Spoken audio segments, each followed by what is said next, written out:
بس تیرے در سا دنیا میں در کہاں. اعوذ باللہ من الشیطان اللعین الرجیم. بسم اللہ الرحمن الرحیم. الحمد للہ رب العالمین والصلاة والسلام علی اشرف الانبیاء والمرسلین سیدنا و مولانا ابی القاسم محمد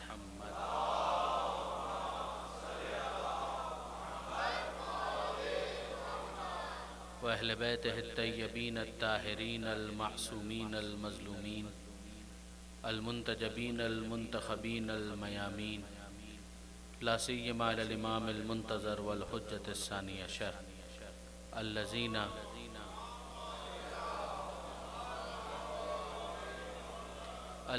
اذهب اللہ عنہم الرجس وطہرہم تطہیرا.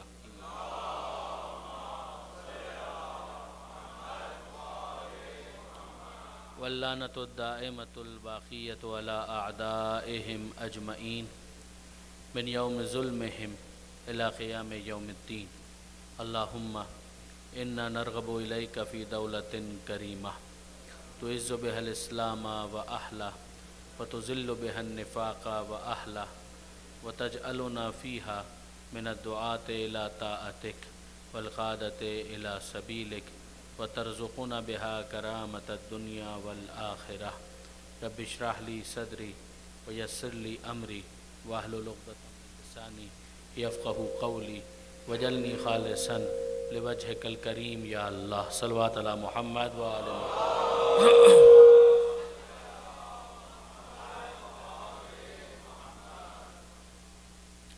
اما بعد فقد قال اللہ سبحانہ وتعالی فی القرآن الحکیم. بسم اللہ الرحمن الرحیم.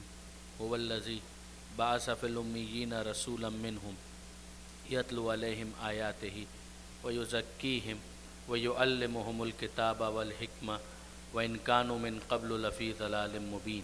صلوات علی محمد و آل محمد.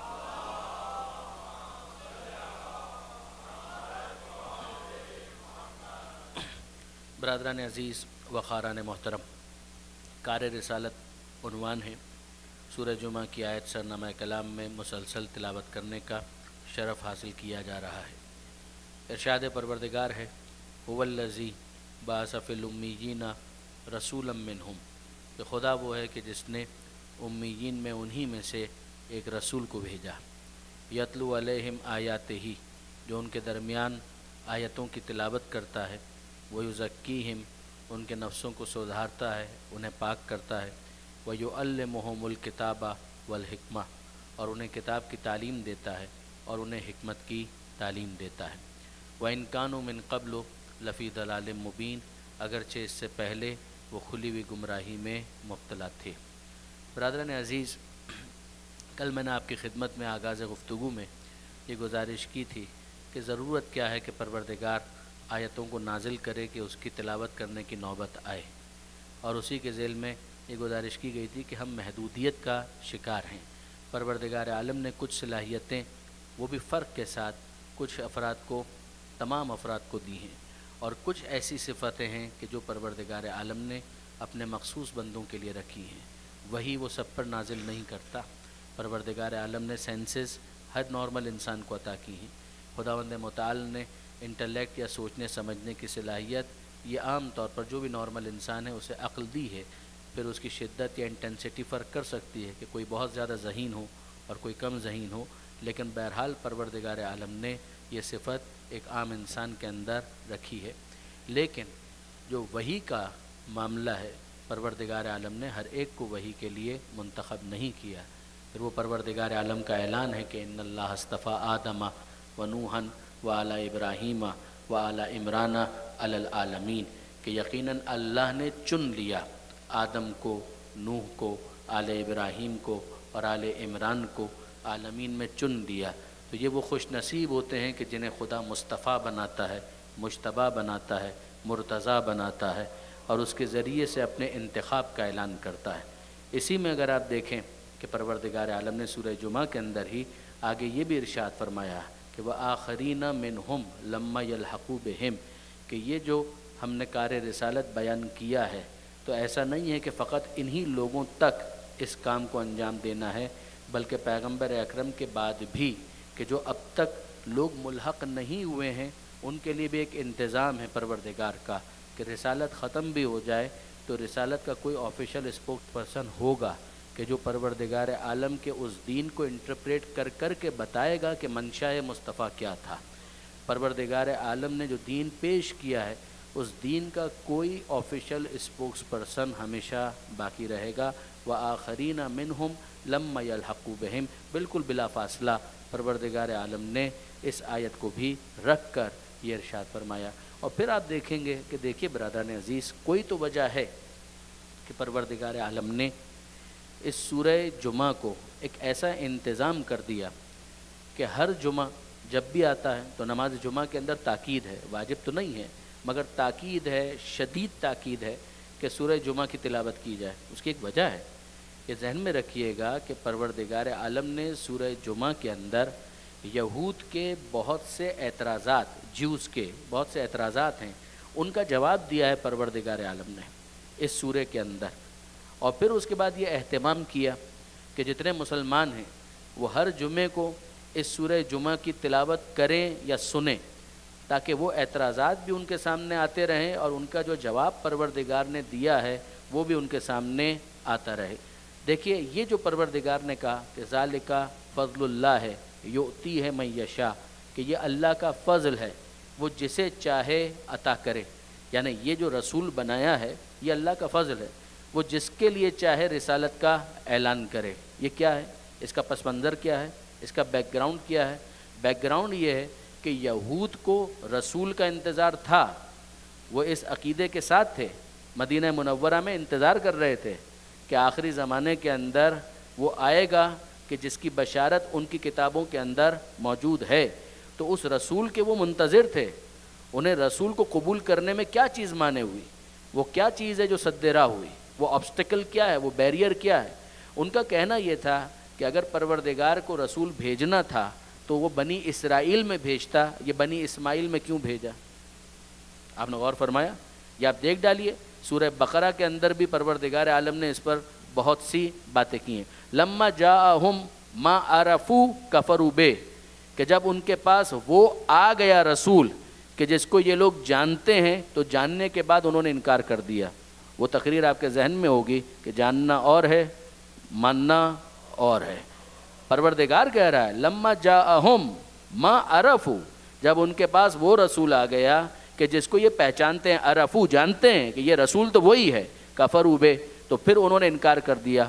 پروردگار عالم کے سامنے وہ کیا چیز پیش کر رہے ہیں؟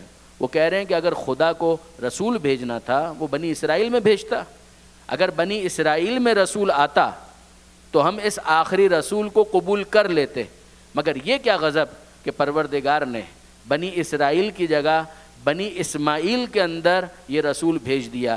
اس کا جواب دیا ہے پروردگار نے کہ ذالک فضل اللہ ہے یؤتی ہے من یشاء، یہ اللہ کا فضل ہے، اللہ جس کو چاہے عطا کرے، یہ تمہارا کوئی ٹھیکہ نہیں ہے کہ تم سے مشورہ پہلے کیا جائے اور اس کے بعد کسی کو رسول بنایا جائے۔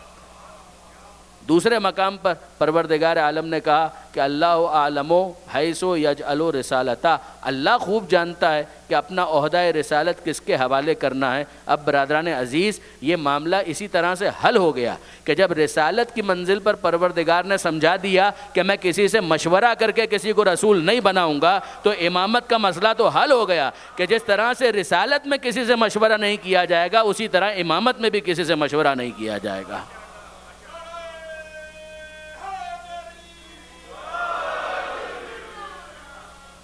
اب برادران عزیز میں آپ کو زیادہ اس پہ روکنا نہیں چاہتا، ظاہر ہے کہ آج حضرت ابوالفضل عباس علیہ الصلاۃ والسلام کے حوالے سے کچھ باتیں مجھے کرنی ہیں، اور حضرت عباس کا ایک خطبہ بھی ہے، اگر وقت میں گنجائش ہوئی تو میں انشاءاللہ وہ خطبہ آپ کے سامنے میں مختصر خطبہ ہے وہ پڑھنا بھی چاہتا ہوں، لیکن بہرحال ہم اپنی بات کو تھوڑا سا اس کو لنک کریں، کنٹینیو کریں کہ آپ ذرا غور فرمائیے کہ پروردگار عالم نے ہمارے سامنے ایک مسئلے کو حضرت آدم علیہ السلام کے نسب خلافت کے موقع پر بھی حل کیا۔ یعنی انسان کی کیا حیثیت ہے؟ انسان تو خطا بھی کرتا ہے، گناہ بھی کرتا ہے، وہ مشورہ دے گا پروردگار کو کہ کس کو بنانا ہے اور کس کو نہیں بنانا ہے. یہ خاطی انسانوں کا اجماع اگر ہو بھی جائے تو اس کی حیثیت کیا ہے؟ اول تو اجماع ثابت نہیں ہے، لیکن اگر یہ خاطی انسان، اگر ان کا اجماع ثابت بھی ہو جائے تو اس کی حیثیت کیا ہے؟ میں زیادہ تفصیل میں نہیں جاؤں گا، مگر آپ ذرا قرآن اٹھا کر دیکھیے، ایک سے زائد مقام پر پروردگار نے یہ ارشاد فرمایا کہ انی جاعل فی الارض خلیفہ وَإِذْ قَالَ رَبُّكَ لِلْمَلَائِكَةِ.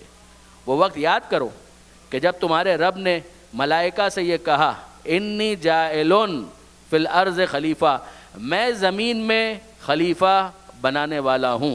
فرشتوں نے سمجھنے کے لیے ایک سوال کیا، اَتَجْعَلُ فِيهَا مَن يُفْسِدُ فِيهَا وَيَسْفِكُ الدِّمَاءَ، کہ پروردگار تو ایسے کو بنائے گا کہ جو زمین کے اندر خون ریزی کرے گا، جو زمین کے اندر فساد کرے گا. نسل آدم ہی کے اندر ایسے افراد آنے والے ہیں کہ جو زمین میں خون ریزی کرنے والے ہیں. پروردگار عالم نے ایک جواب دیا، انی اعلم ما لا تعلمون، میں وہ جانتا ہوں کہ جو تم نہیں جانتے. یعنی ایک جواب تو یہیں پر دے دیا کہ یہ میرے خلیفہ کا معاملہ ہے، جس کو میں بنانا چاہوں بناؤں گا، تم سے مشورہ نہیں کروں گا. لیکن اب مجھے آپ اجازت دیجئے کہ میں ایک بات کہوں کہ یہ بتائیے کہ فرشتوں میں اس بات پر کنسنسس تھا یا نہیں؟ فرشتوں میں اس بات پر کنسنسس تھا، وہ سب کے سب اس بات پر متفق تھے. یعنی کسی کا اختلافی نوٹ وہاں پر ہمیں نظر نہیں آتا کہ 100 فرشتے تھے، 80 نے یہ کہا اور 20 نے ایک اختلافی نوٹ وہاں پر درج کیا کہ سوری وی ڈونٹ ایگری، یہ جو باقی کہہ رہے ہیں ان کی رائے کچھ اور ہے، ہماری رائے کچھ اور ہے. فرشتے غلطی نہیں کرتے، فرشتے سمجھنے کے لیے اپنی بات پیش کر رہے تھے بے شک، لیکن اس موقع پر سب کے سب ہم آواز ہو کر یہ کہہ رہے تھے کہ آدم کو خلیفہ نہیں ہونا چاہیے. اور پروردگار عالم نے سب کو ڈانٹ دیا، انی عالم ما لا تعلمون، میں وہ جانتا ہوں کہ جو تم نہیں جانتے. آدم کس سے بنے؟ مٹی سے. آدم کس سے بنے؟ خاک سے. آدم کون ہے؟ ترابی ہیں، تراب سے بنے ہیں. مجھے ایک بات سمجھنے کی واقعاً یہ اجازت ہونی چاہیے کہ یہ خاکی خلیفہ ہے، یہ مٹی سے بنا ہوا خلیفہ ہے اور فرشتے نوری ہیں. اس خاکی خلیفہ کے مقابلے پر نوری مخلوق کا اجماع قابل قبول نہ ہوا تو نوری خلیفہ کے مقابلے پر خاکی بندوں کا اجماع کیسے قابل قبول ہو جائے گا؟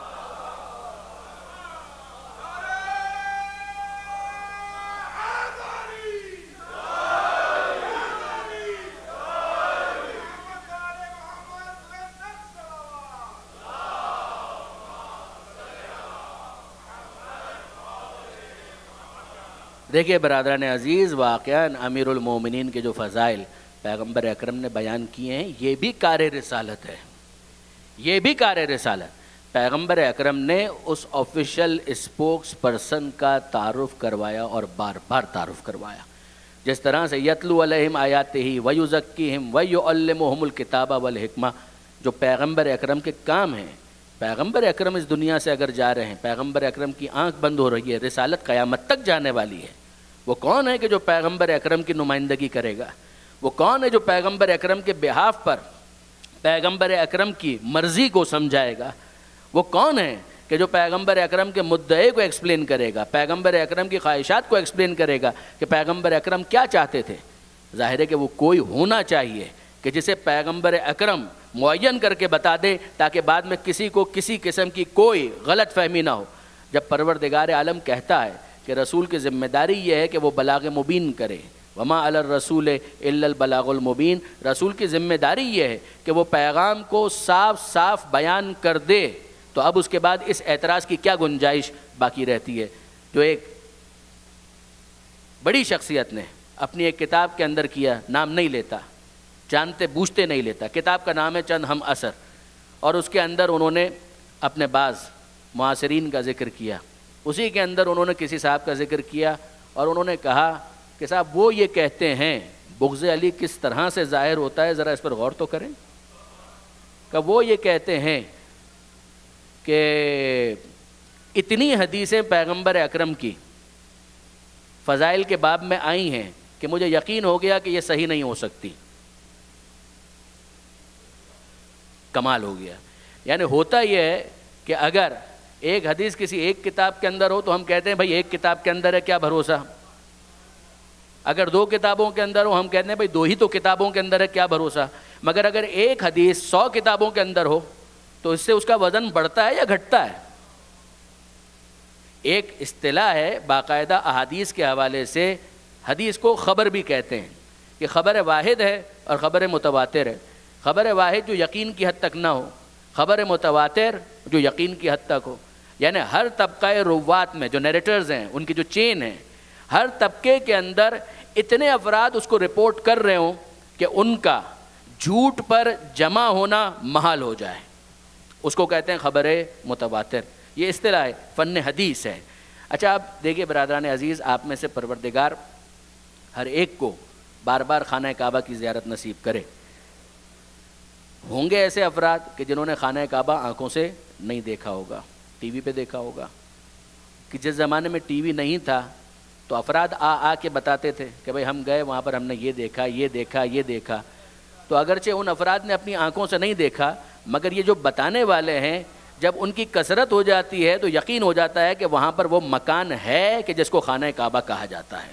ایسا ہے یا نہیں؟ 1 یا 2 افراد کہیں تو آدمی ڈاؤٹ میں رہتا ہے. اچھا ایک ایکسیڈنٹ ہو گیا، کوئی انسیڈنٹ ہو گیا، کوئی واقعہ ہوا، ایک اخبار نے رپورٹ کیا، باقی اخبار خاموش ہیں، تو ہو سکتا ہے کہ آپ کو شک ہو کہ بھائی اگر یہ واقعہ ہوا تھا تو باقی اخبار کیوں رپورٹ نہیں کر رہے. 10 اخباروں نے رپورٹ کیا، 100 اخباروں نے رپورٹ کیا. جتنے نیوز پیپرز، جتنے نیوز چینلز رپورٹنگ کے اندر بڑھتے جائیں گے اتنا ہی زیادہ ایک انسان کو اطمینان ہوتا جائے گا، یا پھر وہ تلاش کرے گا کہ وجہ کیا ہے کہ یہ رپورٹ نہیں کر رہے. 2 میں سے کوئی ایک بات ہوگی نا. اب یہ عجیب افراد ہیں کہ وہ کہتے ہیں کہ فضائل کی روایات احادیث اتنی زیادہ ہیں کہ مجھے اطمینان ہو گیا کہ یہ صحیح نہیں ہو سکتی. اور پھر اس کے بعد اگلا جملہ کیا ہے؟ اگلا جملہ یہ ہے کہ اس سے تو ایسا لگتا ہے کہ پیغمبر کو کوئی کام ہی نہیں تھا. پیغمبر اکرم the holy prophet busy personality، ایک مصروف آدمی، یہ تو لگتا ہے کہ ان کو کوئی کام ہی نہیں تھا. جب دیکھو کبھی اپنے بھائی کے فضائل بیان کر رہے ہیں، کبھی اپنی بیٹی کے فضائل بیان کر رہے ہیں، کبھی اپنے نواسوں کے فضائل بیان کر رہے ہیں، حسن یہ، حسین وہ، علی یہ، زہرا وہ. یہ تو ایسا لگتا ہے کہ پیغمبر اکرم کو یہ جملے ہیں کہ کوئی کام ہی نہیں تھا، جبکہ پیغمبر اکرم انتہائی مصروف شخصیت ہیں، ان کو اتنے کام کرنے ہیں اور وہ بس فضائل ہی بیان کر رہے ہیں. علامہ سید علی نقی صاحب نے اس کے اوپر ایک تبصرہ کیا. وہ فرماتے ہیں کہ مجھے اس کے اوپر زیادہ دقت کرنے کی ضرورت نہیں ہے. یہ تو بالکل ایسا ہی اعتراض ہے کہ کوئی کہے کہ جب میں پیغمبر اکرم کے پاس گیا کبھی میں نے سورہ فاتحہ پڑھتے ہوئے دیکھا، کبھی سورہ بقرہ پڑھتے ہوئے دیکھا، کبھی سورہ آل عمران پڑھتے ہوئے دیکھا. ارے پیغمبر آئے کس لیے ہیں؟ یا کتاب دینے کے لیے یا اہل بیت کو تعارف کروانے کے لیے. تو جو چیز چھوڑ کر جا رہے ہیں اسی کا تعارف کروائیں گے. کبھی قرآن پڑھتے ہوئے نظر آئیں گے، کبھی آل محمد کے فضائل بیان کرتے ہوئے نظر آئیں گے.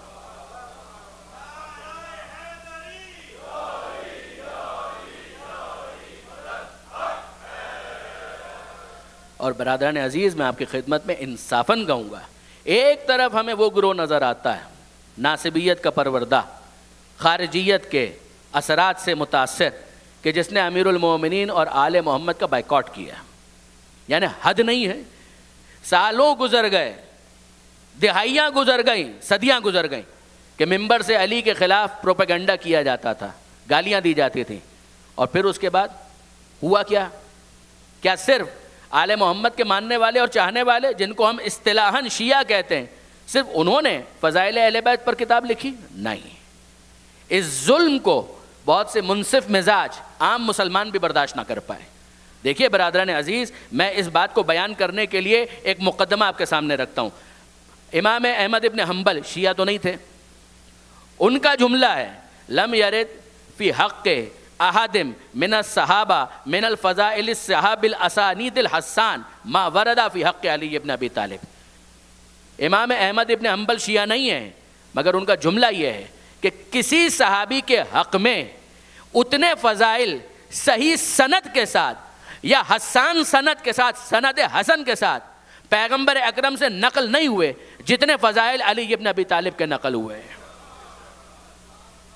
یہ امام احمد ابن حنبل کیا جملہ زبان زد عام علمی حلقوں کے اندر اگر آپ ٹائپ کریں گوگل کے اندر آپ کو کتنے ریفرنسز مل جائیں گے کہ امام احمد ابن حنبل نے یہ بات کہی. اچھا صرف انہوں نے کہی نہیں برادران عزیز, اور بھی بہت. مسئلہ سارا یہ ہے, میں جملے کوٹ کرتا ہوں مگر ذرا سنیے, قرآن نے بھی تو کوئی معیار دیا ہے, قرآن نے بھی فضائل کا کوئی معیار تو دیا ہے. جی برادران عزیز, قرآن نے 4 فضائل کے معیارات بیان کیے ہیں, ذرا ان کو سن لیجئے, پھر مزید چند جملے میں آپ کی خدمت میں عرض کروں اور حضرت ابو الفضل عباس تک ہم چلے جائیں. دیکھیے قرآن مجید نے فضیلت کا ایک معیار بیان کیا ہے تقوی, فضیلت کا دوسرا معیار ایمان, فضیلت کا تیسرا معیار علم, فضیلت کا چوتھا معیار جہاد. یہ 4 معیارات ہیں اور میں بھی آپ کے سامنے آیتیں پیش کرتا ہوں. دیکھیے پروردگار عالم نے تقوی ارشاد ہوا سورہ حجرات 49واں سورہ, ارشاد ہوتا ہے یا ایھا الناس, اے انسانوں. سنیے اور سمجھیے میرے نوجوان دوست بزرگان میرے مخاطب نہیں ہیں. یا ایھا الناس, اے انسانوں, انا خلقناکم من ذکر و انثی, ہم نے تمہیں پیدا کیا ایک مرد اور ایک عورت سے. اے انسانوں, تمام انسانوں کو مخاطب کیا جا رہا ہے. وَجَعَلْنَاكُمْ شُعُوبًا وَقَبَائِلًا, اور ہم نے تمہیں مختلف ٹرائبز میں, مختلف کمیونٹیز میں, مختلف قبیلوں میں ہم نے تقسیم کیا. کیوں؟ لِتَعَارَفُوا, تاکہ تم آپس میں ایک دوسرے کے ساتھ انٹروڈیوس ہو سکو, ایک دوسرے سے تمہارا تعارف ہو سکے. رنگ الگ ہے, قد الگ ہے, لباس میں فرق ہے, قبیلے میں فرق ہے, بیک گراؤنڈ میں فرق ہے, زبان میں فرق ہے. یہ فرق کیوں رکھا؟ پروردگار فرماتا ہے اس لیے لتعارفوا, اس فرق میں کوئی خرابی نہیں ہے, اس فرق میں کوئی پرابلم نہیں ہے. لتعارفوا, تاکہ تم آپس میں ایک دوسرے کے ساتھ انٹروڈیوس ہو سکو. اچھا اس فنومینا کو سمجھانے کے لیے میں ایک مثال دیا کرتا ہوں. حج کے موقع پر 15 لاکھ 20 لاکھ 25 لاکھ افراد ہوتے ہیں مور اور لیس. کربلا میں 80 لاکھ 1 کروڑ 2 کروڑ جتنے بھی افراد ہو, اتنے بڑے بڑے اجتماعات. اب اگر کسی کو غلط فہمی ہو جائے کہ اسلام ان چیزوں کا مخالف ہے, اسلام نہ قبیلے کی بات کرتا ہے, نہ اسلام یہ کہتا ہے کہ تمہارا کوئی تعارف ہونا چاہیے, نہ اسلام یہ کہتا ہے کہ رنگ نسل ان چیزوں کو کبھی ریفرنس کے طور پر پیش کرو, یہ سب غلط ہے. کیا اسلام یہ کہتا ہے؟ یقین کریں اسلام یہ نہیں کہتا, قطعاً نہیں کہتا. پیغمبر اکرم کا وہ مشہور جملہ ہے حجۃ الوداع کے موقع پر, لا فخر للعربی علی العجمی, کسی عربی کو کسی عجمی کے اوپر کوئی فوقیت حاصل نہیں ہے, کسی گورے کو کسی کالے کے اوپر کوئی فوقیت حاصل نہیں. میں کبھی نہیں بھولتا, ایک مرتبہ ہم لوگ بیٹھے ہوئے تھے اور ایک صاحب, ظاہر ہے ان کی توجہ نہیں ہوگی, تو انہوں نے ایک جملہ کہا, یہ کراچی میں, یہاں پر نہیں کہ آپ کا ذہن کسی طرف چلا جائے, کراچی میں ایک دفعہ ایک نشست میں کسی نے کہا کہ بھئی پیغمبر اکرم نے اعلان کر دیا کوئی عربی عربی نہیں ہے, کوئی اجمی اجمی نہیں ہے, کوئی گورا گورا نہیں ہے, کوئی کالا کالا نہیں ہے. میں نے کہا یہ فیکچولی انکریکٹ ہے, پیغمبر اکرم ایسا بولیں گے ہی نہیں. کوئی گورا گورا نہیں ہے, کوئی کالا کالا نہیں ہے, یہ فیکچولی انکریکٹ ہے. آپ کی آبزرویشن ہے, اس کا یہ رنگ ہے, اس کا یہ رنگ ہے, اس کا یہ بیک گراؤنڈ ہے, اس کا وہ بیک گراؤنڈ ہے. کہا پھر پیغمبر اکرم نے کیا کہا تھا؟ پیغمبر اکرم نے یہ نہیں کہا تھا کہ کوئی عربی عربی نہیں ہے, کوئی اجمی اجمی نہیں ہے. عربی عربی ہے, اجمی اجمی ہے, گورا گورا ہے, کالا کالا ہے. پیغمبر اکرم نے یہ کہا تھا کسی عربی کو اجمی کے اوپر کوئی فوقیت نہیں ہے, کسی گورے کو کسی کالے کے اوپر صرف اس رنگ کی وجہ سے کوئی فوقیت نہیں ہے, الا بالتقوی. ہاں اگر کوئی فوقیت ہے تو تقوی کے ذریعے سے ہے. وہ جو میں مثال عرض کر رہا تھا کہ اگر کوئی اس امپریشن کے اندر ہو کہ نہیں صاحب یہ کیا ہوتا ہے, ملک کیا ہوتا ہے, قبیلہ کیا ہوتا ہے, رنگ کیا ہوتا ہے, نسل کیا, کچھ بھی نہیں ہے, اگر وہ کھو جائے اور اس کے بارے میں آپ اعلان کرنا چاہتے ہیں تو کیا کریں گے؟ حج کا موقع ہے, صاحب گم ہو گئے, وہ بھی اسی نظریے کے تھے اور جو اعلان کروانے کے لیے آئے وہ بھی اسی نظریے کے تھے. وہ کہتے ہیں صاحب ہمارے ایک ساتھی تھے گم ہو گئے, اعلان کر دیجئے. ہم نے کہا نام بتائیے. کہا نام کیا؟ سب اللہ کے بندے. ہم نے کہا بھائی کوئی رنگ ہوگا. کہا سب اللہ کے بندے, رنگ کا کیا کرنا ہے؟ میں کس علاقے سے تعلق تھا, کہاں سے آئے تھے؟ کہا سب زمین اللہ کی ہے, بس وہ اللہ کی زمین پر رہتا تھا, اللہ کی زمین پر رہتا تھا, اللہ کا بندہ تھا, رنگ کے بارے میں آپ کچھ بتانے کے لیے تیار نہیں ہیں, زبان کے بارے میں آپ کچھ بتانے کے لیے تیار نہیں ہیں, ٹھیک ہے پھر اعلان کیا جائے گا. کس طریقے سے؟ ایک اللہ کا بندہ گم ہو گیا ہے, جس اللہ کے بندے کو ملے وہ اس اللہ کے بندے کو پہنچا دے. آپ اعلان کیا کریں گے؟ کیا یہ معقول بات ہے کہ اس طریقے سے ان تمام تر چیزوں کو نگیٹ کر دیا جائے؟ امپاسبل. یہ ریئلٹیز ہیں. گڑبڑ اس وقت ہوتی ہے کہ جب نظریہ یہ بن جائے کہ شرابی ہو, معاذ اللہ, گنہگار ہو, کچھ بھی ہو, گناہ بھی اس نے کیا, جھوٹ بھی اس نے بولا, نقصان بھی اس نے کیا, ظلم بھی اس نے کیا, مگر وہ مظلوم ہے میں جانتا ہوں, یہ ظالم ہے میں جانتا ہوں, مگر اس ظالم کا ساتھ اس لیے دوں گا کہ یہ میرے قبیلے والا ہے. یہ وہ چیز ہے کہ جس کو اسلام کہتا ہے کہ نہیں, اس کی گنجائش نہیں ہے. اگر وہ صاحب تقویٰ ہے تو تمہارے قبیلے کا ہے, سر آنکھوں پر بٹھاؤ, اور اگر تمہارے قبیلے کا نہیں ہے تو بھی اس کو ایڈمائر کرو, اس کو اپریشیٹ کرو, اس کو رول ماڈل کے طور پر پیش کرو. یہ تو نہیں ہوگا کہ تمہارے قبیلے والا شرابی ہو اور دوسرا پاک و پاکیزہ ہو اور اس کو تم بچوں کے سامنے لے کر آؤ کہ اسے رول ماڈل کے طور پر لیجئے. اسے کیسے رول ماڈل کے طور پر لیں گے؟ آپ نے غور فرمایا برادران عزیز پروردگار عالم کیا کہتا ہے؟ واپس سنیے. یا ایھا الناس, اے انسانو, انا خلقناکم, ہم نے تمہیں پیدا کیا, من ذکر و انثی, ایک مرد اور ایک عورت سے ہم نے تمہیں پیدا کیا, وجعلناکم شعوبا وقبائل, ہم نے تمہیں مختلف قبیلوں میں, کمیونٹیز میں ہم نے تمہیں بانٹا. کیوں؟ لتعارفوا, تاکہ تم ایک دوسرے سے انٹروڈیوس ہو سکو, تعارف ہو سکے. تمہارا نام کیا ہے, والد کا نام کیا ہے, دادا کا نام کیا ہے, کس بیک گراؤنڈ سے ہو, کون سی زبان بولتے ہو, کیسا لباس پہنتے ہو, رنگ کیسا ہے, یہ تعارف کی حد تک ٹھیک ہے. مگر آگے سنو, ان اکرمکم عند اللہ اتقاکم, تم میں اللہ کے نزدیک زیادہ عزت والا وہ ہے جو تقویٰ میں زیادہ ہے. تقویٰ میں بڑھتے چلے جاؤ, اللہ کے نزدیک تمہاری عزت بھی بڑھتی چلی جائے گی. تو ایک معیار تو ہمیں یہ سمجھ میں آیا کہ تقویٰ. دوسرا معیار ایمان. پروردگار فرماتا ہے افمن کان مؤمنا کمن کان فاسقا لا یستوون, کہ وہ جو مومن ہے اور وہ جو فاسق ہے کیا یہ دونوں برابر ہو سکتے ہیں؟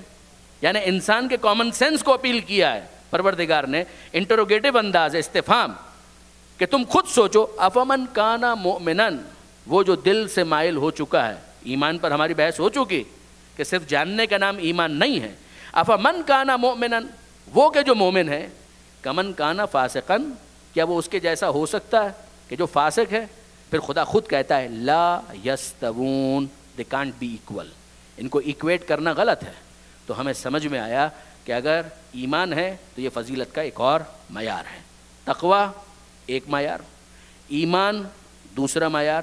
تیسرا معیار پروردگار عالم فرماتا ہے هل یستوی الذین یعلمون والذین لا یعلمون, وہ جن کے پاس علم ہے اور جن کے پاس علم نہیں ہے, کیا یہ دونوں برابر ہو سکتے ہیں؟ غور کرتے جائیے, آپ اندازہ کر سکتے ہیں we are heading towards which point, کہ وہ جو علم رکھتے ہیں اور جو علم نہیں رکھتے, کیا یہ دونوں برابر ہو سکتے ہیں؟ بات کتنی معقول ہے. قرآن مجید انسانی عقل, ہیومن انٹیلیکٹ کو اپیل کرتا ہے. سوچو, تم خود سوچو, کیا یہ دونوں برابر ہو سکتے ہیں؟ تیسرا معیار علم.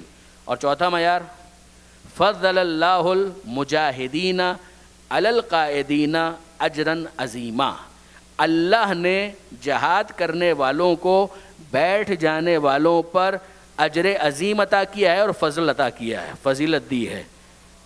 جہاد کرنے والوں کو, جہاد کے نام پر فساد کرنے والوں کو نہیں. کہیں آپ مس انڈرسٹینڈنگ کا شکار نہ ہو جائیں. میں اکثر کہتا ہوں کہ ان کا کوئی تعلق نہیں ہے, داعش, الطالبان, القاعدہ اور بے قاعدہ, ان کا کوئی تعلق اس جہاد کے ساتھ نہیں ہے, یہ فسادی ہیں.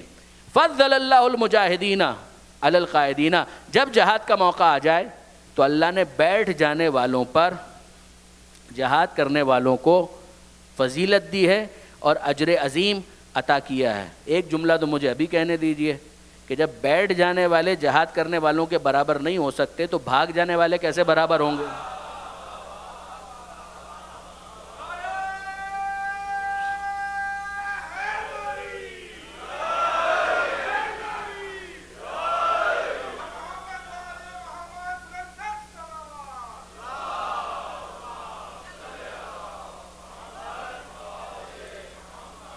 اور برادران آپ دیکھیے، غور کیجئے، اور میں کوئی مناظرانہ گفتگو نہیں کر رہا، آپ سورہ آل عمران پڑھ کے دیکھ لیجئے، احد میں جن افراد نے وہ کردار پیش کیا تھا، قرآن ان کو کیسے ڈسکس کرتا ہے۔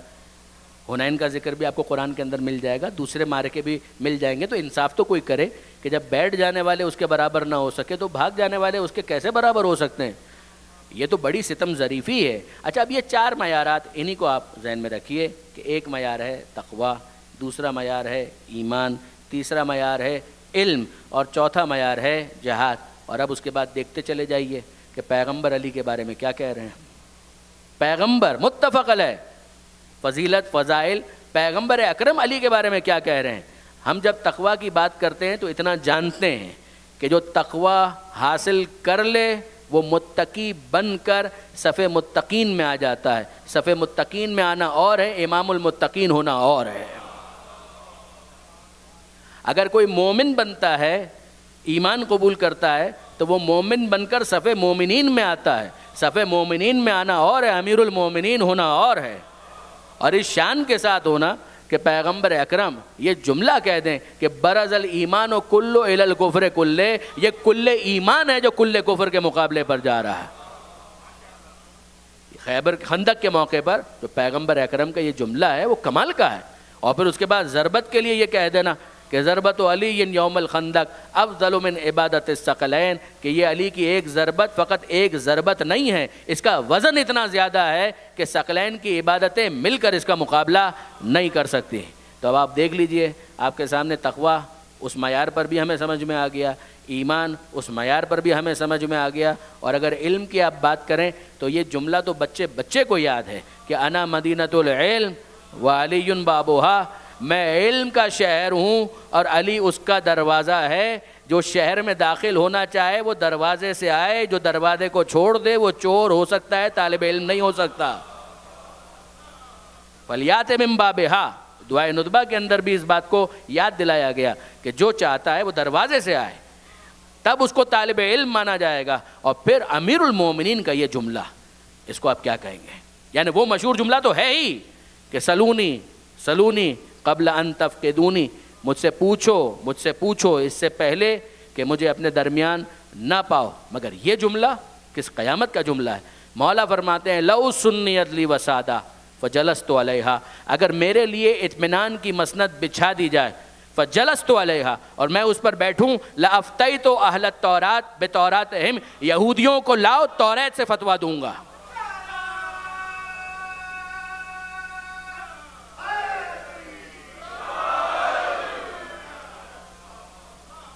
لو سنیت لی وسادہ فجلست علیہا، اگر اطمینان کی مسند بچھا دی جائے، فجلست علیہا، میں اس پر بیٹھوں، یہودیوں کو لاؤ، لافتیت اہل التورات بتوراتہم، میں یہودیوں کو توریت سے فیصلہ کر کے دوں گا، واہل الانجیل بانجیلہم، عیسائیوں کو لاؤ میں انجیل سے فیصلہ کر کے دوں گا، واہل القرآن بقرآنہم، اور اگر مسلمان آئیں تو قرآن سے فیصلہ کر کے دوں گا، حتی ینطقوا صدق علی وما کذب، یہاں تک کہ سب بول اٹھیں گے کہ علی نے جو کچھ کہا وہ سچ تھا اور کچھ غلط نہیں تھا۔ وہ تقویٰ کا معیار، وہ ایمان کا معیار، یہ علم کا معیار، اور اب آخری معیار جہاد کا ہے۔ مجھے کیا کہنے کی ضرورت ہے؟ بدر کے میدان میں دیکھو کون لڑتا ہوا نظر آ رہا ہے، احد کے میدان میں دیکھو رسول سے کون دفاع کرتا ہوا نظر آ رہا ہے۔ ہر میدان کے اندر جو دفاع کرنے والا ہے، اگر اس کے جہاد میں شبہ ہو جائے تو انسان کو اپنے وجود کے بارے میں شبہ کرنا چاہیے۔ اور اگر انسانوں کی گواہی قابل قبول محسوس نہیں ہوتی تو آئے میدان احد میں دیکھیں کہ انسانوں سے ہٹ کر ملک نیچے نازل ہوتے ہوئے کس کی شجاعت کا کلمہ پڑھ رہا ہے۔ اگر جبریل سے پوچھا جائے ایک ہی جملہ اس کی زبان پر ہے، لا فتح الا علی لا سیف الا ذوالفقار، اگر کوئی جوان ہے تو علی اور اگر کوئی تلوار ہے تو ذوالفقار۔ درود بھیجئے محمد و آل محمد پر۔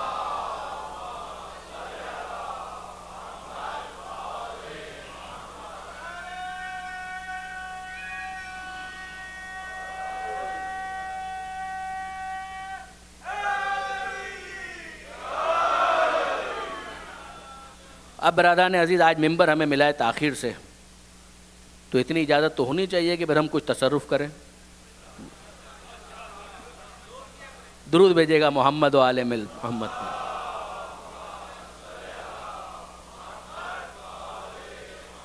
دیکھیے برادران عزیز، یہ وہ باتیں ہیں کہ جس کی وجہ سے اب جبریل کی زبان سے فتح کی لفظ امام شافعی سنیں گے تو رسپونڈ تو کریں گے۔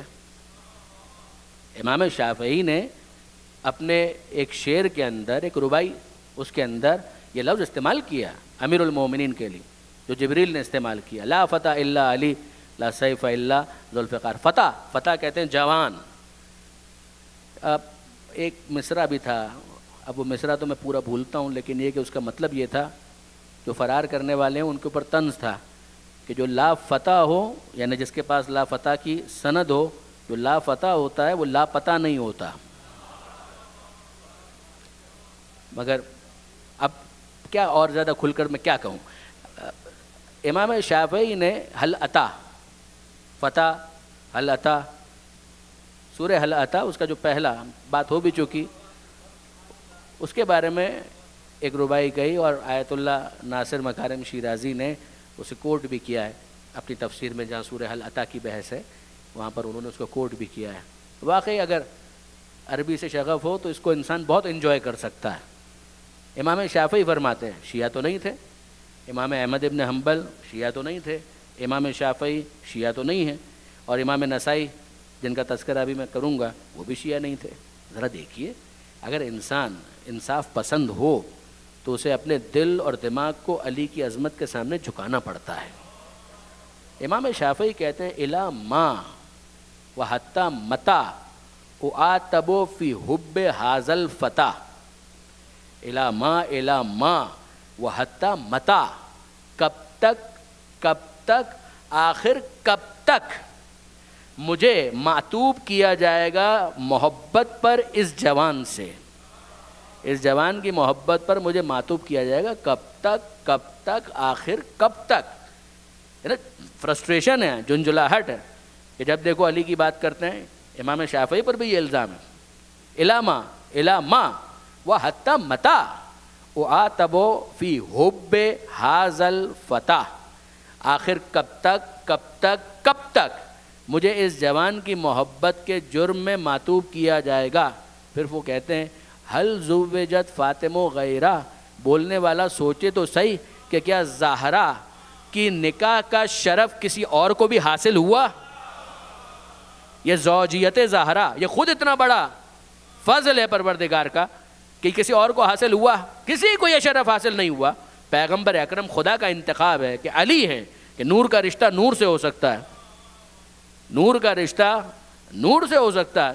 حل زوجت، یہ امام شافعی کہہ رہے ہیں، حل زوجت فاطمہ غیرہ، کسی اور کو یہ شرف ملا؟ زوجیت زہرا کا شرف اگر ملا ہے تو فقط اور فقط علی ابن ابی طالب کو ملا ہے۔ اور پھر وہ کہتے ہیں وفی غیر ہی، اور کیا علی کے سوا کسی اور کے لیے بھی حل عطا، یہ حل عطا کی آیتیں علی کے علاوہ کسی اور کے لیے بھی نازل ہوئی ہیں؟ یہ حل عطا کی جو ترکیب ہے، اس کو تکرار جو کیا ہے امام شافعی نے، اس کے لیے میں وہ کہہ رہا تھا کہ اگر کوئی عربی سے واقف ہو تو یہ حل عطا کو پروناؤن کے طور پر استعمال کیا، اور پہلے انہوں نے استعمال کیا حل عطا کو ورب کے طور پر، یعنی حل عطا کو عنوان سورہ دہر کے طور پر۔ جس طریقے سے انہوں نے انتخاب کیا ہے، انصاف کی بات یہ ہے کہ داد دینی پڑے گی۔ وفی غیر ہی حل عطا، کیا اس کے علاوہ کسی اور کے لیے بھی حل عطا کا سورہ نازل ہوا ہے؟ دیکھیے برادران عزیز، یہ وہ باتیں ہیں کہ جس کی وجہ سے امام شافعی کو مولا کے سامنے سر تسلیم خم کرنا پڑا۔ وہ اصطلاحی اعتبار سے شیعہ نہیں بنے، مگر یہ ہے ہم آج بھی دیکھتے ہیں کتنے خوش عقیدہ افراد ہیں۔ ہم جب کہتے ہیں حسین سبکا تو یہ فقط تکلفاً نہیں کہتے، ہمارے سامنے تاریخ موجود ہے، حسین واقعاً سبکا ہے۔ اور اگر کسی کے پاس بیدار فکر ہے، انصاف کرنے والا ذہن ہے، تو یہ 12 امام اور 14 معصومین یہ وہ کردار ہیں کہ اس کے سامنے اسے جھکنا پڑے گا۔ 8ویں امام امام علی رضا علیہ الصلوۃ والسلام کا جملہ ہے،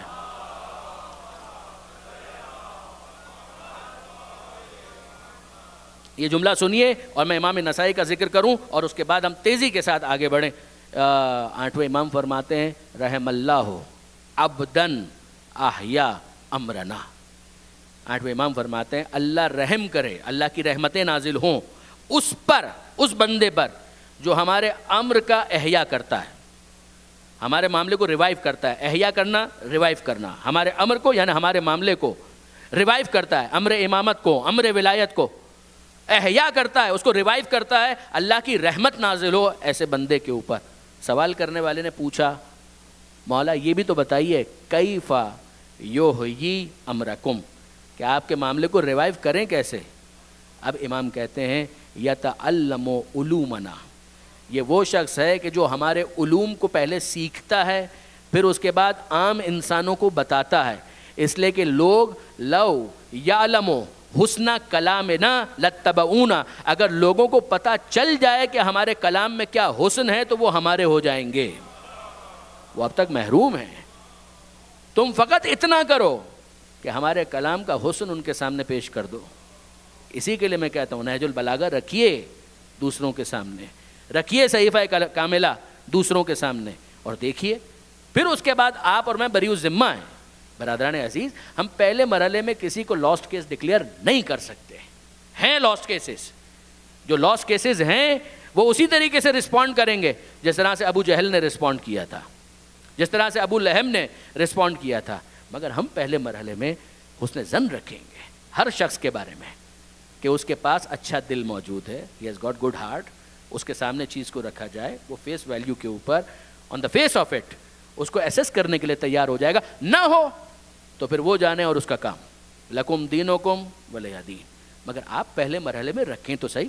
صحیفہ کاملہ جیسی کوئی کتاب ہے دعا کی، نہج البلاغہ جیسی توحید کی شرح کسی کے پاس ہے جس کو پڑھنے کے بعد جامعۃ الازہر کے، یونیورسٹی کے جو اسکالرز اور پروفیسرز ہیں انہوں نے اپنے قلم توڑ دیے؟ مفتی جعفر صاحب کا جو ترجمہ ہے اس کے آغاز ہی کے اندر آپ کو وہ سارے بیانات مل جائیں گے، صحیفہ سجادیہ کے ترجمے میں بھی اور نہج البلاغہ کے ترجمے میں بھی.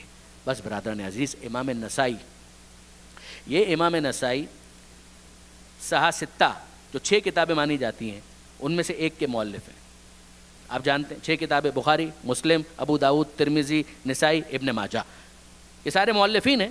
انہی کے نام پر ان کی کتابیں زیادہ مشہور ہو گئی ہیں. امام نسائی انہوں نے ایک کتاب لکھی جس کا نام ہے خصائص امیر المؤمنین، خصائص امیر المؤمنین، مولا علی کے امیر المؤمنین کے خصائص. خصائص یعنی ان کی صفتیں ایکسکلوسیولی جو پیغمبر اکرم نے ان کے فضائل بیان کیے ہیں. موسٹ آف دا بک اسی بارے میں. کچھ فضائل کی احادیث ہیں کہ جو سیدہ کے بارے میں ہیں، زیادہ تر امیر المومنین کے فضائل ہیں. کیا بیک گراؤنڈ ہے اس کا؟ آپ امام نسائی فقط ٹائپ کریں گوگل کے اوپر، جو میں کہہ رہا ہوں اسی کا خلاصہ آپ کو ملے گا وہاں پر، کسی بھی کتاب میں آپ دیکھ لیجئے، کوئی اختلاف نہیں ہے. برادران اہل سنت خود اس بات کے اوپر متفق ہیں کہ یہی ہوا امام نسائی کے ساتھ. اس کتاب کے لکھنے کے بعد شام، دمشق، امام نسائی گئے، وہاں پر جا کر انہوں نے آبزرو کیا. امام نسائی کہتے ہیں میں نے آبزرو کیا یہ کیا فضا ہے کہ جس کے اندر علی کے خلاف ہرزہ سرائی، ایبیوسو لینگویج، گالم گلوچ، لان تان. یہ یاد رکھیے گا امیر شام کو مرے ہوئے بہت سال گزر چکے ہیں. اس کے بعد کربلا کا واقعہ ہو چکا. کربلا کے واقعے کے بعد سید سجاد کے خطبوں نے انقلاب پیدا کر دیا، جناب زینب کے خطبے نے انقلاب پیدا کر دیا. شام والوں کو آل محمد کا تعارف ہو چکا، مگر پھر بھی ایک گروہ وہاں پر موجود تھا. جیسے آج بھی ہم دیکھتے ہیں ایک گروہ تو آج تک چلا آ رہا ہے جو یزید کو امیر المومنین کہتا ہے، جو یزید کے قصیدے لکھنا اپنے لیے باعث شرف سمجھتا ہے. ذرا دیکھیے یہ امام نسائی برداشت نہیں کر پائے. شیعہ نہیں ہیں. امام احمد ابن حنبل شیعہ نہیں ہیں. امام شافعی شیعہ نہیں. یہ امام نسائی یہ شیعہ نہیں ہیں. کیا وجہ ہے؟ شاید میں ہمت کر کے کہہ سکوں کہ ان کی شہادت کی کیا وجہ ہے، ان کو کیوں شہید کیا گیا. امام نسائی دمشق کے اندر دیکھتے ہیں، شام میں یہ کیا معاملہ ہے. پیغمبر اکرم کے محبوب ترین ساتھی، ان کے لیے یہ ایبیوسو لینگویج، یہ گالم گلوچ. انہوں نے اس موقع پر فیصلہ کیا کہ میں ایک کتاب لکھوں گا کہ جس کے اندر امیر المومنین علی ابن ابی طالب علیہ الصلوۃ والسلام کے فضائل کو نقل کروں گا. محدث تھے، انہوں نے سلسلہ سند کے ساتھ حدیثیں جمع کرنا شروع کی اور ایک اچھی کتاب ترتیب دے دی. اس کی بہت سی شروحات لکھی گئی ہیں, شیعہ علماء نے بھی لکھی, برادران اہل سنت کے علماء نے بھی اس کی شرح لکھی.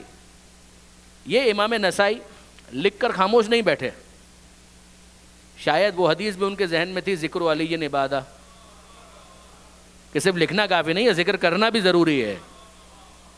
تو آ گئے ممبر کے اوپر, وہی مسجد دمشق, ممبر پر آئے, شخصیت بڑی ہے, قد کاٹ ہے, لوگ جانتے ہیں یہ تو بہت بڑے محدث ہیں, ان کا درس ہو رہا ہے.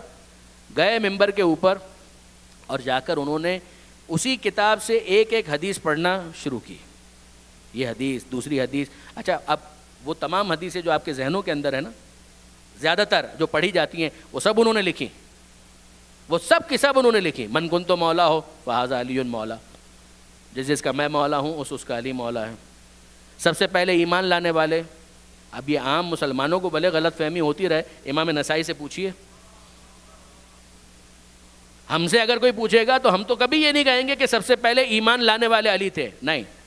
ایمان تو وہ لاتا ہے جو پہلے مومن نہ ہو. علی پہلے سے مومن تھے, علی پہلے سے مومن تھے, مگر درست عام اصطلاح کے مطابق امام نسائی نے اس حدیث کو بھی لکھا کہ کون ہے کہ جس کو یہ شرف حاصل ہوا. وہ حدیث کہ پیغمبر اکرم نے سارے دروازے بند کروا دیے, سارے دروازے بند کروا دیے اور صرف ایک دروازہ کھلا رہنے دیا, علی و زہرا کا. جو مسجد میں دروازے کھلتے تھے کہ جب وہ چاہیں آئیں اور جب چاہیں جائیں, براہ راست مسجد میں. دوسرے دروازے بھی کھلتے تھے, ان کو بند کروا دیا. امام نسائی لکھتے ہیں کہ پیغمبر اکرم کے پاس آ کر بعض صحابہ کرام نے پوچھا کہ یا اللہ, یا رسول اللہ, یہ کیا وجہ ہے, آپ نے باقی سارے دروازے تو بند کروا دیے. یہ ان کا جو در, ان کو جو الاؤ کیا گیا ہے, فار واٹ گڈ ریزن. پیغمبر اکرم نے جلال کے ساتھ کہا, نہ میں نے اپنی مرضی سے کسی دروازے کو بند کروایا, نہ اپنی مرضی سے کسی دروازے کو کھلا رہنے دیا. جن دروازوں کو بند کروانے کا حکم خدا نے دیا ان کو بند کروا دیا, جس کو کھلا رکھنے کی اجازت خدا نے دی ہے ان کو کھلا رہنے دیا. یہ حدیث بھی اس کتاب کے اندر موجود ہے.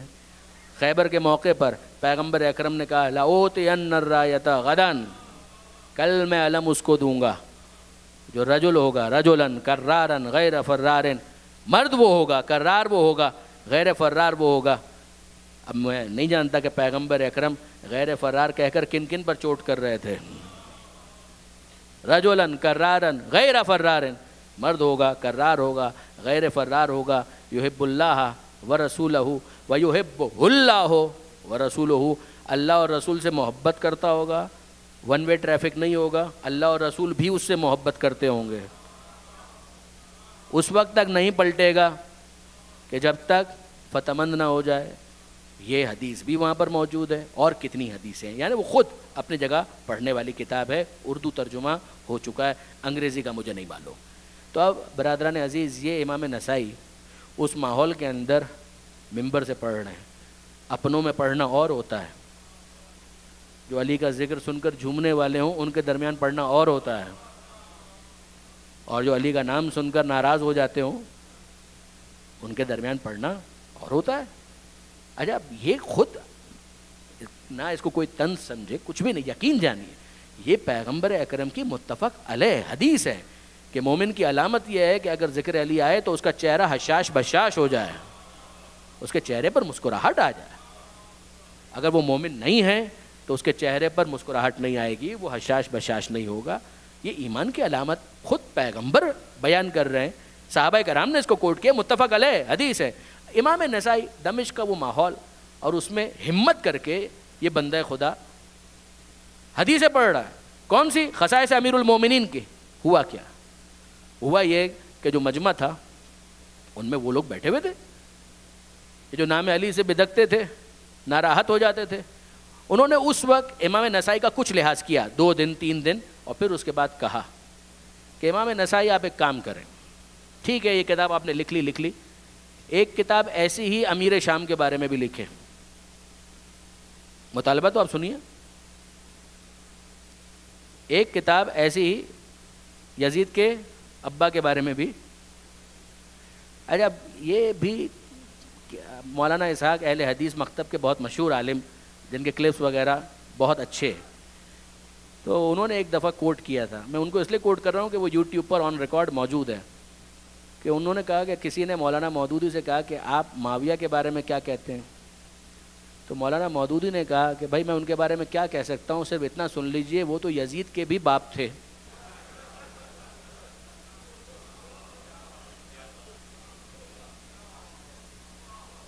حوالے اسی لیے میں دے رہا ہوں کہ آپ خواہ خواہ مجھ سے منسوب نہ کر دیں، تو ان کے بارے میں کیا کہوں، وہ تو یزید کے بھی باپ تھے، اور واقعی یزید کے باپ تھے، اس میں کوئی شک بھی نہیں ہے۔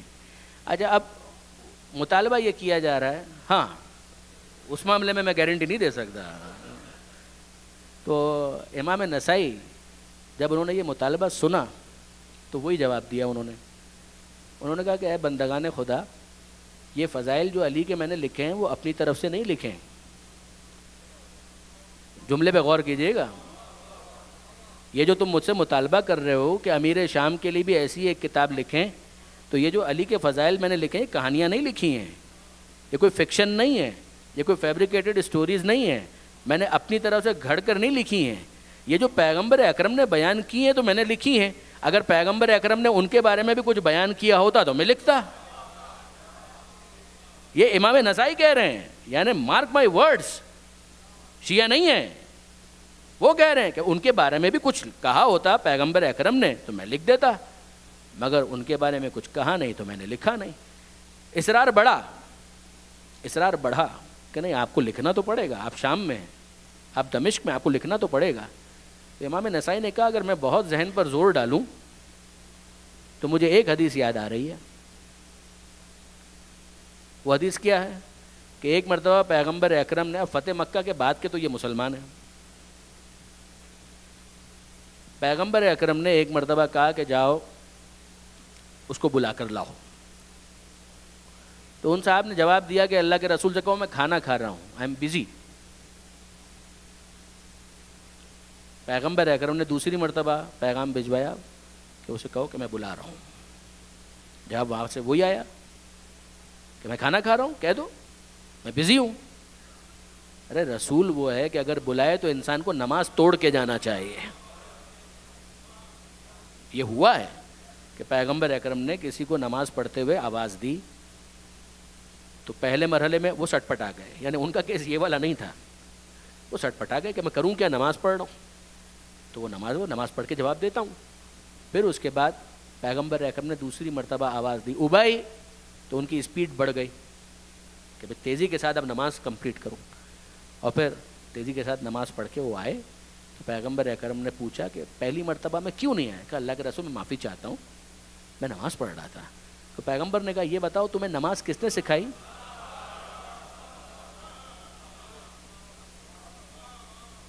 کوئی انسان حفظ مراتب تو کرے، تو اب وہ تو نماز کا معاملہ تھا، یہاں پر تو کھانا کھا رہے تھے صاحب، بھوک لگی ہوئی تھی۔ پہلی مرتبہ، دوسری میں 2-3 دفعہ یہ تکرار ہوا۔ اب امام نسائی کہہ رہے ہیں، امام نسائی کہتے ہیں کہ اب پیغمبر اکرم نے ارشاد فرمایا کہ خدا اس کا پیٹ کبھی نہ بھرے۔ پیغمبر اکرم نے بدعا دی، جو میں نے کل عرض کیا تھا کہ کچھ ریئر کیسز ہیں کہ جس میں پیغمبر اکرم نے بدعا دی۔ پیغمبر اکرم نے کہا خدا اس کو کبھی سیر نہ کرے، کبھی سیچوریٹڈ نہ ہو، اور اس بدعا کا اثر بھی ظاہر ہوا۔ اس کے بعد امیر شام کھانا کھاتے ہوئے، یہ آپ کو اور ہمیں لگتا ہے کہ دنیاوی اعتبار سے بڑی شہنشاہیت تھی، بڑی بادشاہت تھی، محلوں میں رہتا تھا، کوئی دل سے پوچھے کہ اندر کیا اضطراب تھا۔ ان افراد کو سکون نصیب نہیں ہوتا، یہ بات ذہن میں رکھیے گا۔ یہ جو پروردگار نے کہا ہے نا کہ الا بذکر اللہ تطمئن القلوب، کہ دلوں کو اطمینان ذکر خدا سے ہوتا ہے۔ اب ہر وہ ذکر جو ذکر خدا تک لے جائے دلوں میں اطمینان پیدا کرتا ہے۔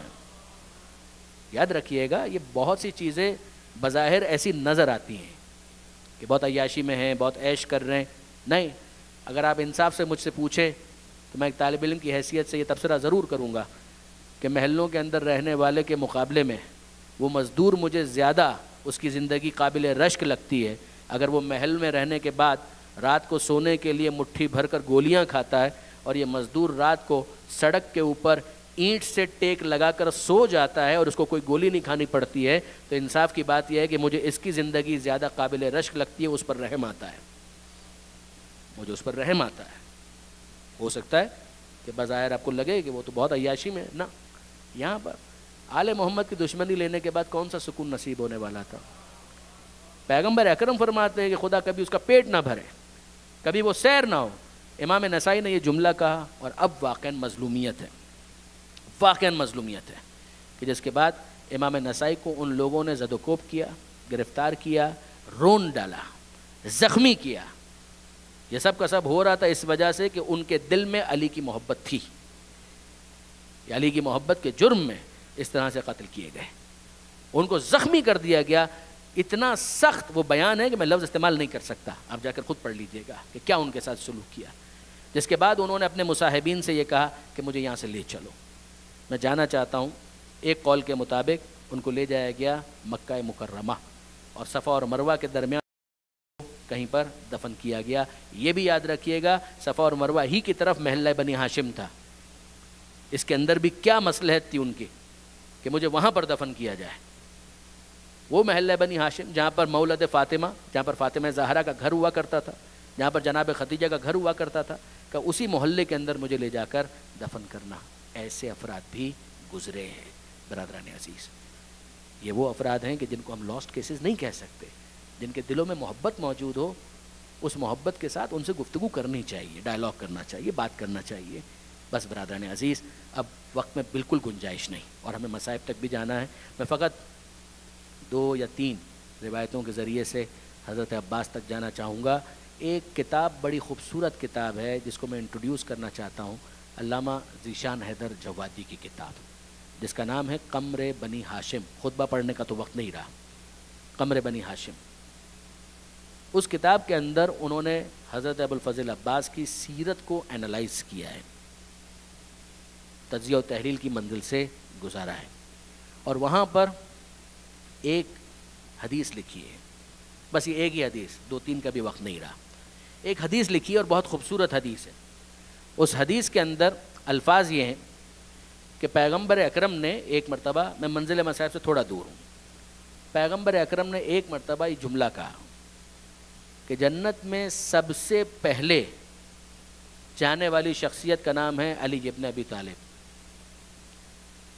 صحابہ کرام تشریف فرما تھے اور پیغمبر اکرم نے یہ جملہ کہا کہ وہ شخصیت جو سب سے پہلے جنت میں جائے گی وہ کوئی اور نہیں ہے، وہ علی ابن ابی طالب ہے۔ اچھا، صحابہ کرام میں سے کسی نے سوال کر لیا اور بہت اچھا کیا کہ کر لیا کہ جب پیغمبر نے یہ کہا، انہوں نے کہا کہ اللہ کے رسول آپ سے بھی پہلے؟ یہ جملہ کچھ آپ کو سمجھ میں آیا؟ اللہ کے رسول آپ سے بھی پہلے؟ اچھا، پیغمبر اکرم یقین جانیے ایسا محسوس ہوتا ہے کہ موڈ میں تھے، مسکراتے ہوئے کہنے لگے ہاں مجھ سے بھی پہلے، ہاں مجھ سے بھی پہلے۔ اچھا، آپ جانتے ہیں برادران عزیز، میں طالب علم ہوں، غلو وغیرہ کا تو میرے پاس تصور نہیں ہے۔ یہ جو پیغمبر اکرم نے کہا، میں بھی ہل گیا کہ یہ کہہ کیا رہے ہیں۔ پیغمبر اکرم مسکراتے ہوئے کہنے لگے کہ تمہیں حیرت کس بات پر ہے؟ اگر مجھ سے بھی پہلے علی جنت میں چلے جائیں، حیرت کس بات پر ہے؟ ہوتا یہی ہے کہ علمدار آگے ہوتا ہے، سردار پیچھے ہوتا ہے۔ علمدار آگے ہوتا ہے، سردار پیچھے ہوتا ہے۔ بس عزیزان، اگر علی رسول کے علمدار ہیں تو عباس حسین کے علمدار ہیں۔ جنت میں حسین بھی اسی شان سے جائیں گے کہ علمدار آگے آگے ہوگا اور سردار پیچھے پیچھے ہوگا۔ یہ وہ عباس ہیں کہ جن کی ولادت کے موقع پر عجیب کچھ واقعات پیش آئے، علماء نے ان کو نقل کیا ہے، خطبہ نے، معتبر خطبہ نے ان کو بیان کیا ہے۔ مولانا اظہر حسن زیدی صاحب نے بڑی خوبصورتی کے ساتھ وہ منظر کشی کی ہے۔ جب عباس کی ولادت ہوئی ہے تو امیر المومنین آئے جناب ام البنین کے پاس، ہاتھوں میں مولا کو لیا، عباس علمدار کو، اور دیکھ کر کہنے لگے ہے تو بالکل ویسا ہی جیسا میں نے چاہا تھا، ہے بالکل ویسا ہی کہ جیسا میں نے چاہا تھا۔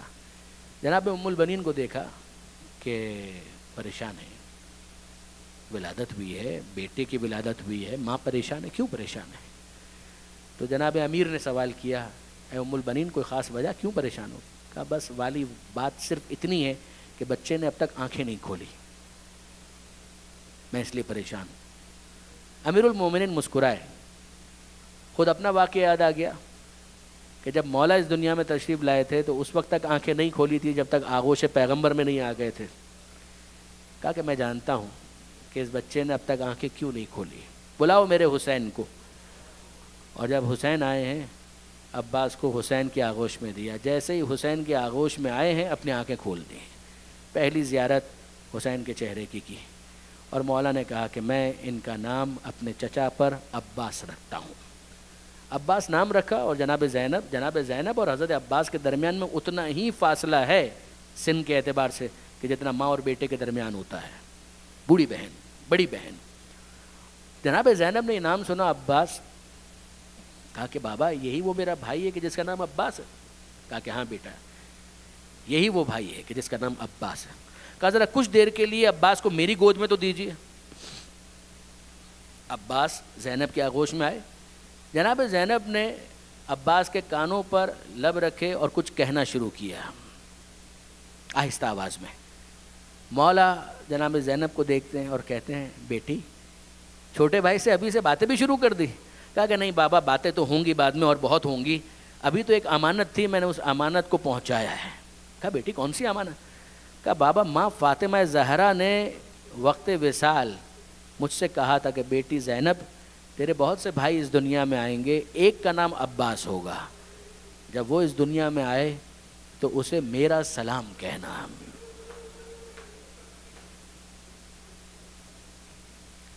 عجیب تعلق ہے فاطمہ زہرا کا عباس علمدار کے ساتھ۔ یہ تعلق جو ہے نا عباس کا علی کے ساتھ، عباس کا حسین کے ساتھ، عباس کا زینب کے ساتھ، عباس کا سکینہ کے ساتھ، عباس کا اپنی ماں ام البنین کے ساتھ، یہ جو جملہ کہ یہ میرا بیٹا، فاطمہ زہرا نے کہا عباس اگرچہ وہ بیٹا جو آنے والا ہے، اگرچہ میں نے اس کو جنم نہیں دیا مگر میرا بیٹا ہے، میرا بیٹا۔ اور یہ بات جناب ام البنین نے بھی کہی۔ جناب ام البنین، یہ واقعہ ملتا ہے، میں عرض کروں آپ کی خدمت میں، تھوڑا وقت میں آپ کا شاید زیادہ لے لوں گا مگر سنیے اس کو، تاکہ آج کی رات کا حق تو خیر کیا ادا ہوگا مگر کچھ تو ہم بیان کر پائیں حضرت ابو الفضل عباس کے بارے میں۔ جناب ام البنین مدینہ منورہ میں محلہ بنی ہاشم، مروان دشمن اہل بیت، وہ دیکھتا ہے کہ محلہ بنی ہاشم میں سے ایک گھر کا دروازہ کھلا اور ایک بی بی نقاب پوش باہر آئیں، جنت البقیع میں داخل ہوئیں، اور اس قبر کو مخاطب کر کے کہ جو جناب سیدہ سے منسوب ہیں، مخاطب کر کے کہنے لگی اے شہزادی فاطمہ زہرا، میں آپ کو آپ کے بیٹے عباس کا پرسہ دیتی ہوں۔ مروان نے مدینے کے کسی رہنے والے کو روکا اور کہا کہ میرا تو کوئی تعلق نہیں ہے اہل بیت کے ساتھ، مگر اتنا تو میں بھی جانتا ہوں کہ عباس ام البنین کے بیٹے ہیں، فاطمہ زہرا کے بیٹے نہیں ہیں۔ یہ بی بی جو محلہ بنی ہاشم سے آ رہی ہیں، ان کو یہ نہیں پتا، فاطمہ زہرا کو مخاطب کر کے کہہ رہی ہیں میں آپ کو آپ کے بیٹے عباس کا پرسہ دیتی ہوں۔ وہ شہر مدینہ کا رہنے والا، اس کی آنکھوں میں آنسو آ گئے۔ مروان تجھے نہیں معلوم یہ بی بی جو یہ بات کہہ رہی ہے نا، یہ خود ام البنین ہے، یہ کوئی اور نہیں ہے، یہ خود ام البنین ہے، اور یہ کہہ رہی ہیں کہ اے شہزادی فاطمہ زہرا، میں آپ کو آپ کے بیٹے عباس کا پرسہ دیتی ہوں۔ کہ فاطمہ زہرا نے بہت پہلے عباس کو اپنا بیٹا کہا ہے، ام البنین بھی اس بات کو جانتی ہیں۔ بس برادران عزیز، میدان کربلا کے اندر یہ تسلیم و رضا کا پیکر عباس جو مرضی حسین کا مظہر بن گیا، کس طرح سے تسلیم و رضا کا مظاہرہ کیا، جو حضرت ابو الفضل عباس کی زیارت کے اندر بھی ملتا ہے۔ اشہد لک بالتسلیم والتصدیق، میں گواہی دیتا ہوں کہ آپ منزل تسلیم پر فائز تھے، آپ منزل تسلیم پر فائز تھے، منزل تصدیق پر فائز تھے، منزل رضا پر فائز تھے۔ ذرا کوئی پوچھے تو صحیح عباس علمدار سے۔ مولا نے کہہ دیا اے عباس کوئی بات نہیں، خیمے نہر کے کنارے سے ہٹا دو، میں نہیں چاہتا کہ بعد میں کوئی یہ کہے کہ صرف اس وجہ سے جھگڑا ہو گیا اور لڑائی ہو گئی، ورنہ عباس علمدار تلوار کھینچ کر کھڑے ہیں۔ مولا نے کہہ دیا بات ختم، اگر میرے مولا کا یہ حکم ہے، یہ میرے مولا کا فرمان، بات ختم۔ وفاداری ہے عباس علمدار کی ضرب المثل۔ اور پھر اس کے بعد ہمیں نظر آتا ہے برادران عزیز، شمر توڑنے کے لیے شب عاشور امان نامہ لے کر آیا، عباس سے کہتا ہے کہ عباس تمہیں یہاں پر رہنے کی ضرورت نہیں ہے، تم آ جاؤ، تمہارے لیے امان ہے۔ حضرت عباس کا جملہ ہے، اے شمر میرے لیے امان ہے اور فرزند زہرا کے لیے امان نہیں ہے، میں تجھ پر بھی لعنت بھیجتا ہوں، تیری امان پر بھی لعنت بھیجتا ہوں۔ یہ عباس علمدار کی وفا ہے۔ اور پھر عاشور کا دن جب آ گیا، عاشور کے دن عباس علمدار علم ہاتھ میں ہے، اور جب آتے ہیں کہ مولا کیا مجھے اجازت ہے کہ میں بھی میدان میں جا کر اپنی قربانی پیش کروں، تو حسین ایک جملہ کہہ کر روک دیتے ہیں، اے عباس تم تو میرے لشکر کے علمبردار ہو، تمہیں کیسے اجازت دے دوں۔ تھوڑی دیر گزرتی ہے، پھر عباس آ کر کہتے ہیں مولا اگر آپ کہیں تو اب میں میدان میں جاؤں۔ حسین پھر وہی جملہ کہہ دیتے ہیں، اے عباس تم تو میرے لشکر کے علمبردار ہو۔ آخر میں جب حسین نے یہ جملہ کہا نا، عصر عاشور سے کچھ پہلے، عباس آئے اور کہنے لگے مولا اب تو اجازت دیجیے۔ لقد ذاق صدری جملہ ہے عباس کا، یہ ایک ہی مرتبہ عباس نے کہا کہ مولا آقا اب میرا سینہ جو ہے نا وہ تنگی کرنے لگا، یہ اون و محمد میرے ہاتھوں کے کھلائے ہوئے، یہ قاسم میں نے اسے چلنا سکھایا، یہ علی اکبر جن کو میں نے تلوار استعمال کرنا سکھایا، تیر کیسے چلاتے سکھایا، مولا یہ سارے میرے شاگرد، مولا ان سب کا داغ اٹھا چکا ہوں۔ لقد ذاق صدری، مولا میرا نفس اب تنگی کرنے لگا ہے، میرا دل جو ہے میرے قابو میں نہیں ہے۔ اور حسین وہی جملہ کہتے ہیں، اے عباس تم تو میرے لشکر کے علمبردار ہو۔ فنظر یمینا و شمالا، عباس نے دائیں دیکھا بائیں دیکھا اور ایک جملہ کہا، مگر آقا اب وہ لشکر کہاں رہا کہ جس کا میں علمبردار، میرے پیاسے سپاہی حوض کوثر کے پاس میرا انتظار کر رہے ہیں، آقا مجھے اجازت دیجئے کہ میں اپنی قربانی پیش کروں۔ حسین نے پھر بھی اجازت نہیں دی، اور اب وہ بچی جناب سکینہ، اس کے ساتھ عباس کا تعلق۔ عباس آئے خیمے میں کچھ دیر کے لیے بیٹھ گئے، اور وہ بچی نظر آئی سکینہ، عباس کی چہیتی بھتیجی، اور وہ ایک جملہ کہتی ہے، اے چچا عباس کیا آپ کو میرے سوکھے ہونٹ نظر نہیں آتے؟ کیا آپ کو میری پیاس کا اندازہ نہیں ہے؟ 3 سال کے بچے کس طرح سے بات کرتے ہیں، کس معصومیت کے ساتھ بات کرتے ہیں۔ اور پھر بیٹی یا بھتیجی جناب سکینہ کہ عباس چچا عباس آپ کو میرے سوکھے ہونٹ نظر نہیں آتے، آپ کو نہیں دکھتا میں کتنی پیاسی ہوں؟ عباس کو امید کی کرن نظر آئی، کہنے لگے اے بیٹی سکینہ فقط ایک کام کر دے، آقا سے اجازت دلوا دے، پھر دیکھ میں تیرے لیے پانی لے کر آتا ہوں۔ سکینہ نے کہا بس چچا اتنی سی بات، میں آپ کی سفارش کرتی ہوں، بابا نے میری بات کبھی نہیں ٹالے، بابا میری بات کو رد نہیں کریں گے، آپ مجھے لے کر چلیے، میں آپ کی سفارش کرتی ہوں۔